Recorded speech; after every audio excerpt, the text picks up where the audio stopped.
There has been a crisis of children's mental health for some time, but the pandemic has made it all much worse. The COVID-19 pandemic has taxed the nation's mental health system, and youth are no exception. Just recently, I was called to our emergency department to see a youngster whose family had arrived expressing concerns about her suicidal ideation and threats to run into traffic to end her life. But I was very surprised when I arrived to find that this youngster was only 5 years old.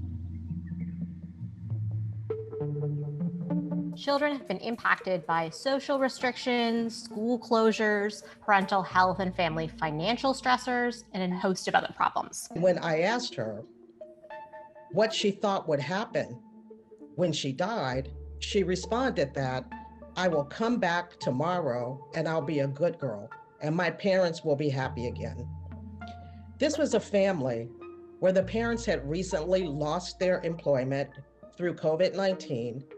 The mother was struggling with depression, a previously resilient family who were just stressed by the demands of this pandemic, unable to provide care for their own youngster.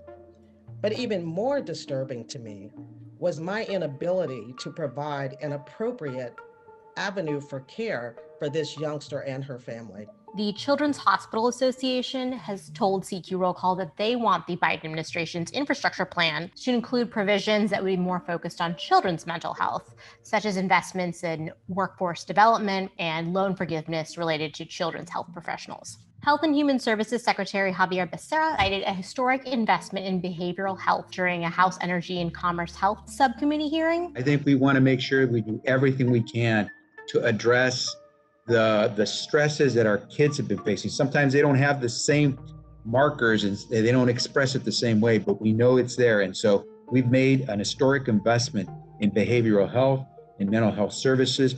SAMHSA will have an increased budget. We're going to do everything we can to deal with the trauma and the stress that kids are facing. And said that the administration wants to work with Congress to make sure they address the additional challenges that children are facing. And while experts caution that most children will likely adapt and recover as the pandemic subsides, they've also pointed to research that warns that many of the symptoms after crisis may not be evident for months or even years after.